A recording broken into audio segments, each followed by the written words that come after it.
I know that I'm dreaming. It's a memory I've replayed over and over. It always started with an anxious word from Yuka. Kohei, you really live here? It looks bad, huh? That's why I didn't want to bring you here. I asked you to bring me. How old is this place? I think 74 years? What? 74 years? It's a lot cleaner inside. Looks like there would be ghosts. Ha ha ha! You scaredy cat. Rent is cheap and it's nice. Do newcomer authors really make that little? For me, my first print sold 3,000 copies. So if one copy without tax is 150 yen, around 450,000 yen. Isn't that good? No, it takes 3 months to write one. So if you calculate it by month, it becomes 150,000 yen per month. What? That's it? That's no different than my pay. Actually, I don't have any benefits or bonuses, so it's probably less. Oh, that's why you live in this shabby apartment. No, that's not. Why did you hold back? Nothing. Don't worry about it. Here, this is my room.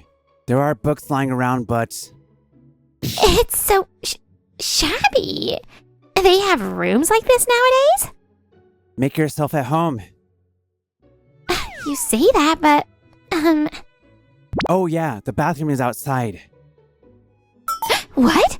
What do you mean? No way. Kohei, you were this poor? What?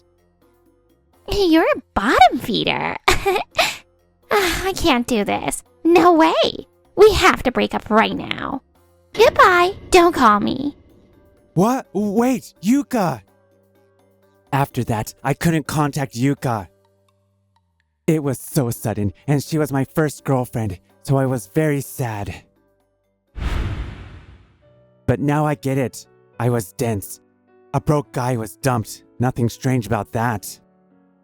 If I could explain things to her, would it have changed anything? It was years ago, but that incident was still a thorn in my side. My nightmare is almost over.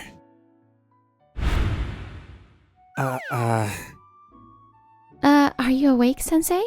You were groaning. I feel out of it. I think I have a fever. My cold got worse. You probably worked too hard on your writing. Writing until you pass out. You're crazy. Be grateful. If I hadn't come, you'd still be in front of your computer. My bad. By the way, didn't I put a chain on my front door? You didn't respond, so I came in. Did you know that if you shake the window frame, it comes off? Well, it's a shabby place. I'm Kohei Yazaki, 27. I'm a writer, kind of. This trespasser is Kyoko Tsuji. She's 24 and an alleged fan of mine. Also, she's my neighbor. Okay, Sensei, I made porridge. Eat some if you can. Porridge? What's in it? Love and nutrients. I see. It should be good then. I slurped a little. It had supplements in it, but it wasn't bad. You're eating it. I don't think you tried to hurt me. Kyoko cared for me like she was my wife, but she called herself a fan and never asked for anything more.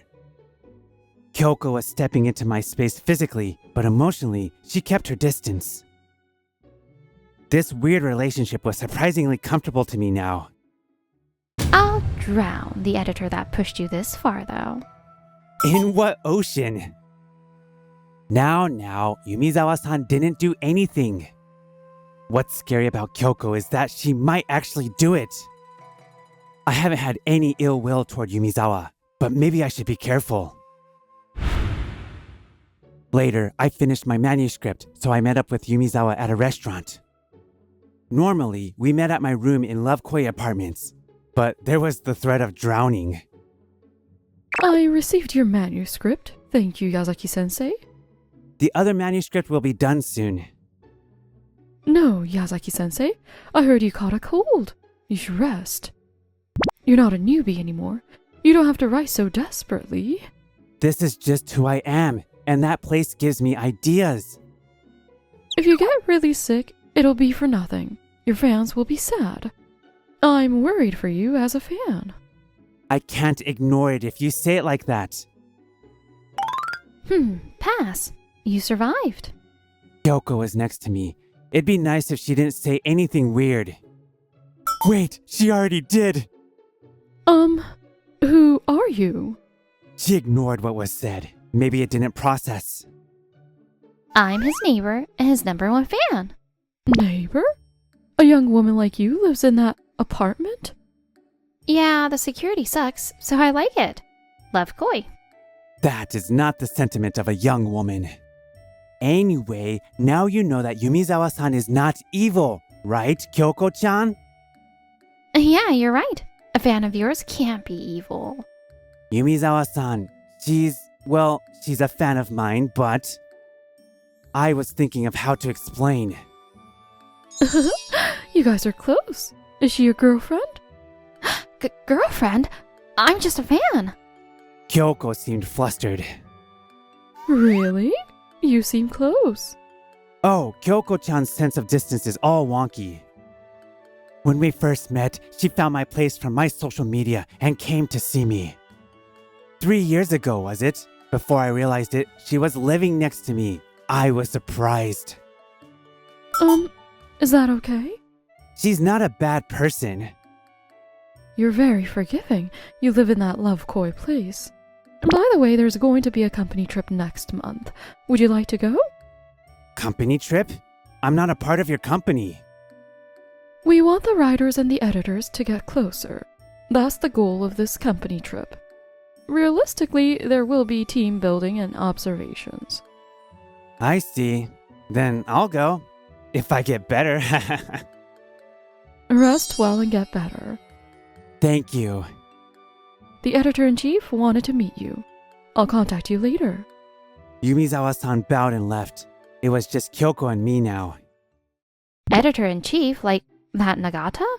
35 years old, single, famous. Why do you know so much about him? I know all of your connections. I have to sync them if they're bad. You'll never have to do that. I didn't know how serious she was. I took her and left the restaurant. One day in October, my cold was gone, and I was at a famous hotel in Izu. It was a party. Many writers and editors were talking to each other. Yazaki-sensei, you came. How are you?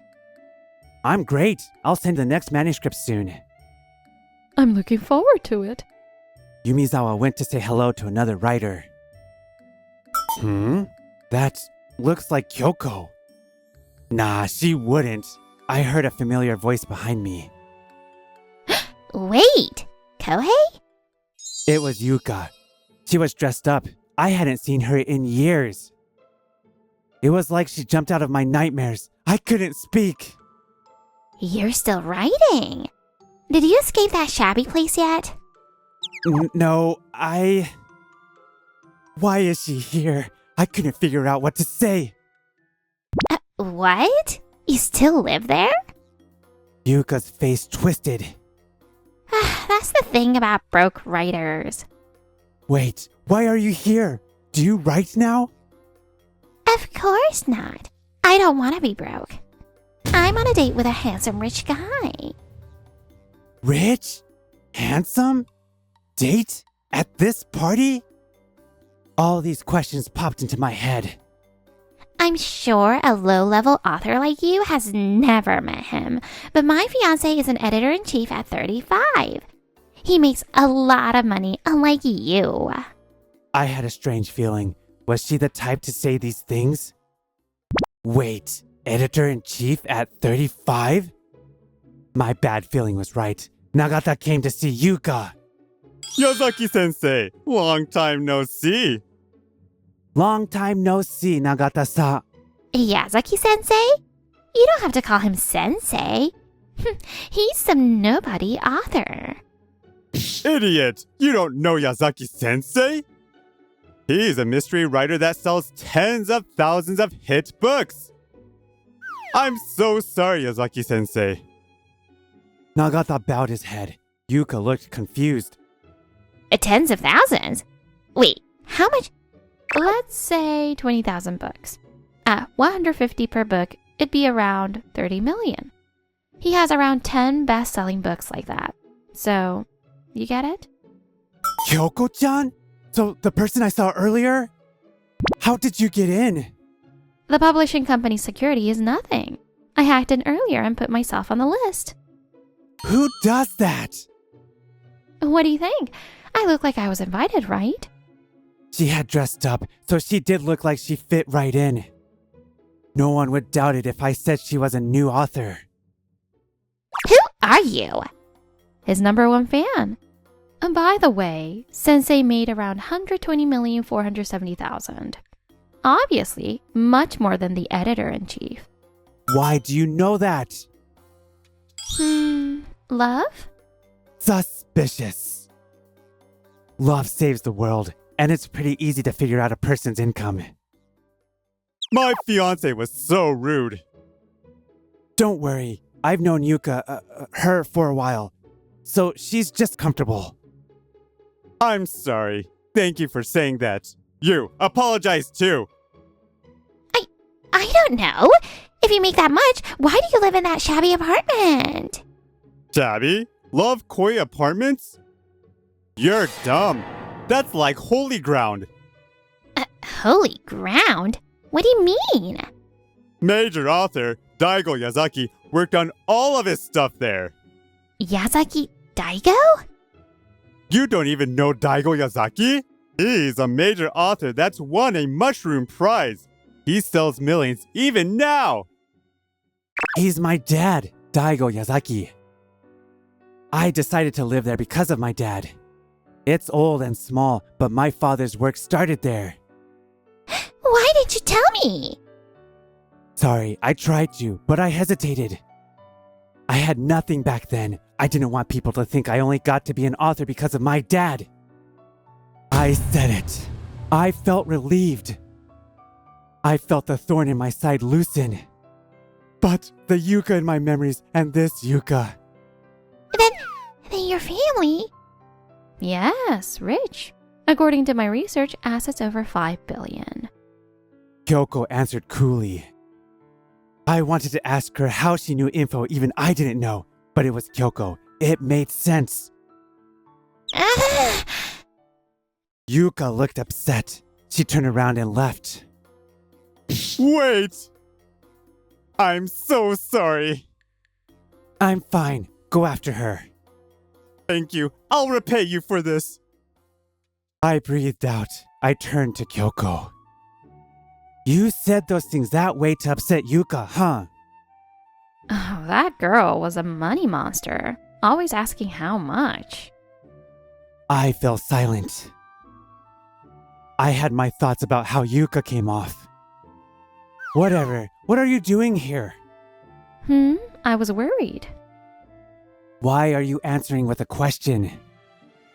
Still, this usual banter made me feel better. Afterward, the party went smoothly with no troubles. Some time passed after the party, and I was riding in my apartment like usual. Someone's here. I headed to the door. It's too soon for Yumizawa to come. Yuka, why are you here? Kohei, I'm sorry. Yuka apologized. Unlike before, she spoke in a friendly tone.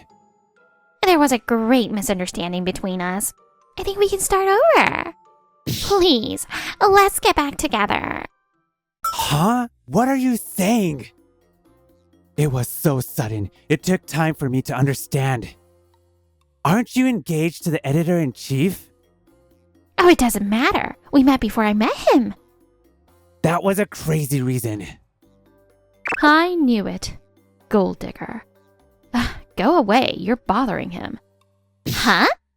Don't talk to me. You researched his family's assets. Yuka glared at Kyoko. You're here for money, aren't you? That'd be nice. I liked Sensei because he was a broke author. That way, I could take care of him. Kyoko grinned darkly. Yuka fidgeted. But he isn't. I'm not worthy of him. So I'm a fan. What are you? Yuka was overwhelmed by Kyoko's strange aura. Most people couldn't step into Kyoko's world. I was used to it. Kyoko isn't good at being equal. I like that about you. Kyoko fell silent with an expression I hadn't seen before. I turned to Yuka. We've been over. Sorry, Yuka. Yuka glared at me, but she finally realized it was too late. She left Love Koi dejectedly. As her figure grew smaller, her influence in my life grew smaller too. Goodbye, Yuka. I couldn't see the real Yuka. I had chances to see it. I felt the thorn in me fell out. Afterward, Nagata broke off the engagement.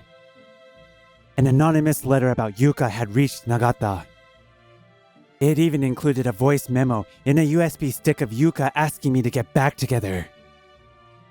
That person didn't have to go that far. There are some scary people out there. I won't say who, though. After Yuka left Love Koi, I was facing Kyoko. You used me to make her go away. You noticed? Of course. How long do you think I've known you? I'm quite scary when people feed my delusions. You could stay delusional. I was half serious. Kyoko fell silent again. I think I held on to the Yuka thing for a long time, but I feel free now. I had bad taste. You have bad taste in women for sure. I laughed weakly at her quick reply. Really? I feel like I'm better now. I'm a lot to handle. I know. I'll mix things into your food. As long as I can eat it. I'll go in through your window. I'll give you a key, so don't. Then, friends first. You're wonky for sure. Okay, friends. Kyoko had upgraded herself from a fan to friend. She looked shy. I don't think I'll have nightmares anymore.